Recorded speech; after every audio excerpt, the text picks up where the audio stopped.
The only top 10 album by the group, it remained in the charts for 40 weeks, peaking at number 8. The album was produced by Robinson, and with the exception of one track, it was written by the entire group. In addition, it was the first album to be credited to Smokey Robinson and the Miracles, as opposed to just the Miracles. Happy Chinooka, everybody. For those who don't know, they're saying there's a relatively famous cameo out there. God bless Smokey, but I guess he's not super familiar with the word Hanukkah. And he got the traditional spelling with the C and the H and wished a very well-meaning Happy Chinooka to an audience. But we are not going to hold that against Smokey. We are instead going to talk about he and the Miracles' 1965 album, Going to a Go-Go, at a brisk 33 minutes and 12 songs. We're going to go ahead and set the clock at 15 minutes. And Matt, let's go ahead. What are your thoughts on Smokey Robinson, the Miracles? Knowing your earlier thoughts on groups of the era. So yeah. I'm interested to see what you think. So I like this. I didn't love it. This is, this was kind of like a refreshing Motown sound that we haven't really covered a whole lot. I know we did. The Supremes is the one that really stands out in my mind as something that we covered, and that was a bonus album. Tops. And Supremes and Four Tops are the two representatives from Motown. Right, but we didn't cover the Four Tops. I'm thinking just what we covered. We didn't do the Four Tops, we did we? We did. Reach out. Yep. You may forget, but we definitely talked about it, yeah. I don't remember. I don't think I was there. Maybe I missed that one. No, you were there, Matt. Was I? I think it was all three of us, yeah. Yep. Okay. Wow. Anyway. We've been doing this so long. So I liked it, and certainly, songs, there's classic songs in here, like particularly Tracks of My Tears and Ooh Baby Baby, which were great. I think I like the faster-paced songs overall better. Two that stood out in particular for me that I didn't know before were From Head to Toe and Let Me Have Some, which are both kind of upbeat, and they both had prominent hand claps going on, which I really like with you are a fan Motown of, yes. sound. Oh yeah, Same. Like some hand claps. But it's just this is an easy listen. It's great vocals. Smokey sounds great. The harmonies are great. The production's really good. And this is it's. But I also felt like there was some of the things, like A Fork in the Road, the last song, there was some songs that were a little bit, All That's Good wasn't feeling as much. So it wasn't like a perfect, type of Motown record. But I felt that I felt that overall I liked it, and wishing that we could cover this stuff more often, because it certainly is its own thing. Was a big thing in the '60s, and I think overall is very good. Yeah, I agree. This album starts out so strong. Like the first 3 or 4 tracks really hook you in. Tracks My Tears is probably one of their big singles, but I enjoyed this album also. I like that song Choosy Beggar a lot. I thought that was a funny lyrical combination, and it was another upbeat song. Yeah, this album just shows you how good Smokey was. And the Miracles, actually, too, being the backing vocals on this. They have a smoothness to them. Smokey Robinson's voice, he has such a higher pitch singing voice than I could ever pull off. And it's just easy to listen to and really enjoyable. It'd be fun to do like the top 100 Motown tracks sometime, because that would be like all bangers probably. Yeah, you can basically do it as one of those YouTube things where you play 10 seconds of it and you can just make sounds like like ooh yeah, got it, like it, yeah. That's what it would be if we did that. So I don't know how much the audience would gain from that, but it would be funny to watch you do a video like that, Josh. Yeah, it'd just be 100 songs of me dancing. Josh is the new trend. Is what exactly. Who is being texted? I am. I'm trying to turn it off, but it's not working. So anyway, John, how about you jump into and give? Yeah, we can do more of a dialogue on this one. So so first we're going to tell Matt hit off on the phone, because that immediately does it. It's not even on my phone. It's on the computer. Hang on. It's gonna... high level production on this album, unlike our stuff right here. But yeah, this is like a classic. If I remember correctly, when I was doing my research for the Supremes album, which we did in full length, I think this is when they officially moved over from being the Miracles to Smokey Robinson the Miracles, because this is when he started writing his stuff and doing production, which he would do for a lot of different Motown groups. And yet when I think of Motown, I think of Smokey Robinson as their big artist because he was their first big star. Okay. Along with the Supremes, that they sort of manufactured, where Smokey kind of came to them because he was recording all the way back to like the mid 50s, right? And so he did it. He's got an incredible voice. There's a Tommy Davidson comedy act from like the mid 90s they used to play on Comedy Central all the time, and he would tell the story about going to see Smokey Robinson live, and he would do the dance and sort of the whole thing with women sort of, losing their mind and stuff. And yeah, it like lines up exactly with this. In terms of music, I have never liked the Smokey Robinson and the Miracles albums as much as I do some of the other Motown stuff. It's here's how I describe it. It's like the pop sensibility is never as strong as it is on things like the Supremes or the Four Tops or Martha and the Vandellas and stuff like that. And it's not, to me, as edgy, I guess, as things like Otis Redding and Sam Cooke. It's polished, so I don't want that to take away from this album because I enjoyed it. But Smokey Robinson and the Miracles always reside in like a middle ground between the confections that are those other groups I mentioned and sort of like the grittiness of the artists outside of Motown. And I felt like and that's what I would say about this. I mean, there's tons of strong singles on this. There's some deep tracks I really like on this too. Most notably, "Choosy Beggar" is a song I like a lot and have always liked a lot. I think that was the B-side to one of the big hits. I don't know off the top of my head. I'd have to look that up. But yeah, I think I would say like 4 recommend singles off of this album. So that's pretty good. Well, I mean, off the top, Tracks of My Tears and Ooh Baby Baby, I'm certain are, and I'm pretty sure My Girl Is Gone would be a single in that era too. What the fourth one was, I don't know. Maybe that would Going be to a interesting. Go-Go. Could be, yeah. I mean, that could definitely be the track. But According yeah, to this says there's "Going to a Go-Go" was a single. "Choosy Beggar," "My Girl Is." Okay. There's 6 of them. "A Fork in the Road" was a single apparently. Wow, really? That surprises me a little bit. Yeah. But yeah, the guitar. Another thing, the guitar playing is interesting on this album. I think it's a strength of the album. But I would say this is non-essential. And if I were starting, say, a 12-year-old kid who didn't know Motown and say, let's listen to Motown, I don't know if I'd start with Smokey Robinson as much as I start with like the Four Tops and Martha and the Vandellas and Temptation. I think there's a lot of people I'd go first, and then I'd build to Smokey Robinson as a supplement.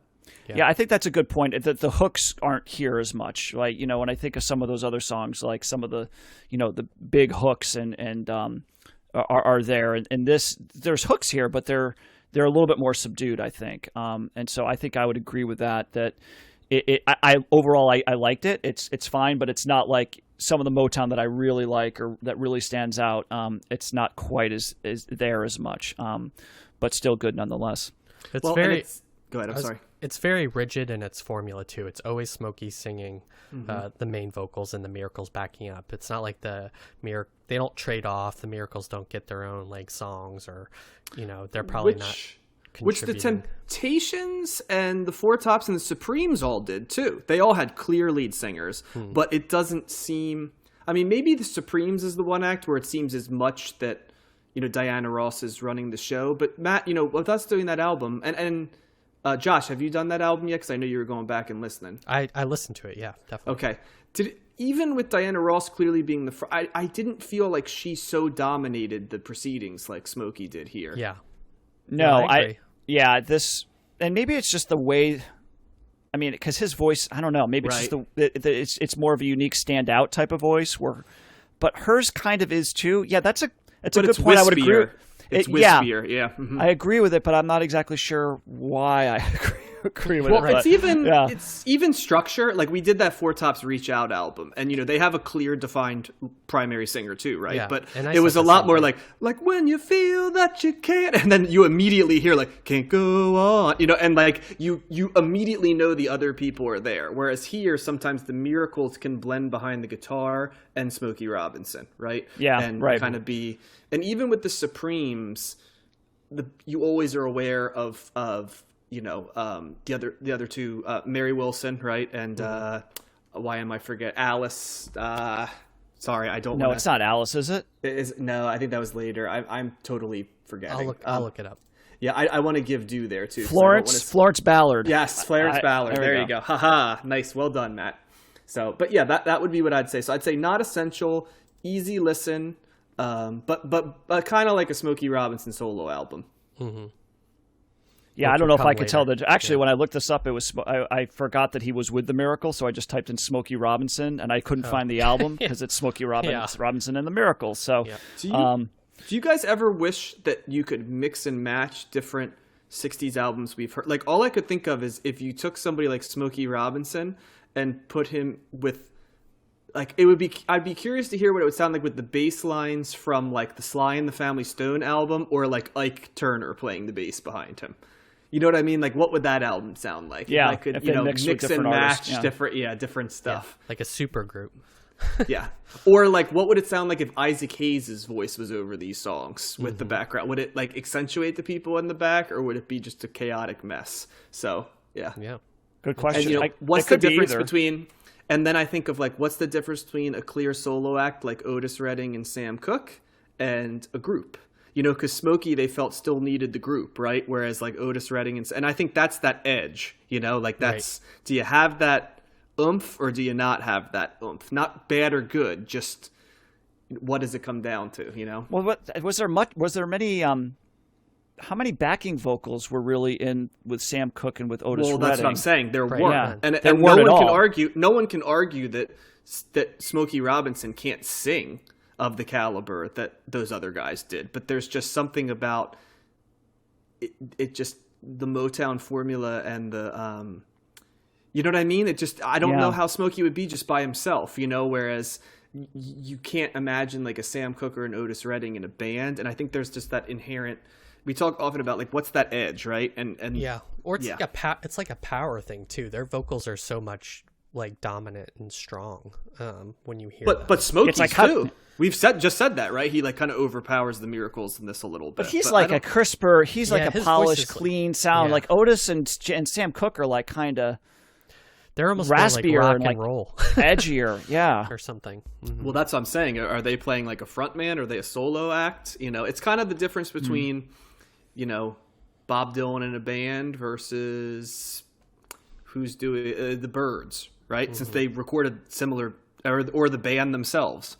Yeah. You know, what's the difference between, and is it the quality of the songs? Is it like an edge that Bob Dylan had that, you know, I know Josh notoriously said he didn't think the Byrds have a lot of edge. Is that what it is that they, you know, Right. they couldn't, you know? So I don't know. It's a good question, isn't it?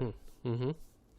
Yeah. Yeah. But but I agree. I think overall it's good, but it wasn't like, oh my God, you know. Yeah. And I don't know if that would change with more listens, but there was definitely some songs I was like, you know, not feeling as much. And, you know, that with this type of genre, I don't think that would change. That reaction would change all that much upon subsequent listens. But You know who else was, I think, missing here? Although I could be wrong, but I did not hear tracks that sounded a certain way. And let's see if we can dig back. Who is prominent on Motown that I did not recognize being here, even though it was their era? You guys know where I'm going with this? that you didn't realize that they were. What do you mean that they were here? Did you hear any songs that sounded like they were written by Holland, Dozier, and Holland? Oh. CTS Hall of Famers, by the way. No. They have a very specific, like, certain sound, don't they? And I didn't catch any of that sound on this album, despite this being like a clear Motown record. Well, they're the ones that are doing those big hooks too, though, right? I mean, that's kind of like maybe that's what I'm. And there referring you to. go. Maybe Yeah. that's what it is. Maybe what we're Just thinking like of as Holland, Dozier. Motown is that Holland, Dozier, Holland sound. And I'm taking a peek right now to see who they wrote songs for, and notable by their absence are Smokey Robinson, The Miracles. I don't see any songs. Who was writing Smokey Robinson songs too? That would be. I think he was. He was Okay. writing them himself. Yeah. So he's just got a different sensibility. Mm-hmm. So interesting. But yeah, I noticed that right off the bat. I'm like, wow, no big hooks here. So maybe we're onto something there. Yeah. Well, just for follow up, this was ranked 22 and 65 and number 243 of the 60s. So this is way off of our chart. And I just found out how to not have the ding go off for my texting. So Good. we shouldn't have that problem again in the future. So that's how technologically Hooray. savvy I am. Sorry about that. Okay. We'll make it a calling point, like when we start to do solid segments. It's like Matt's dings. So and then we'll ding, and then we'll have Matt give a thought. Yeah. I watch. Next thing you know, there's going to be a ding go off. I think I did it, but I probably didn't. So I just love how you're so stubborn, and now we're taking us on top. You're so stubborn, you won't turn off the phone. You instead had to find a way to. No, it was off his computer. No, it was off my. It comes from my yeah. computer. Okay, yeah. gotcha. It's all Apple's here, so they own all my stuff. Yep. So they're tracking you. Yeah, there you pretty go. much. Well, perhaps one Anyway. of them is a big Smokey fan and wished we liked the album a little bit better. But I'll say right in the middle, not a recommend or a non-recommend for me. How about you guys? Yeah, listen for the standout tracks and enjoy the rest of the album. But you're not going to get like hits all the way through or anything like mind blowing. Yeah, there's a couple of good deep tracks on here. The hits you're going to hear anyway. You're going to hear "Ooh Baby Baby" and the tracks of my tears in particular. Throughout, just even when you don't want to, it'll just pop up somewhere. So, but there's some decent deep cuts in here. But I don't think it would be something I'd be going back to a lot though. And you can be a choosy beggar and listen to this album at 33 minutes as opposed to 1 hour when they're asking you to hang in. So Right. there you go. So all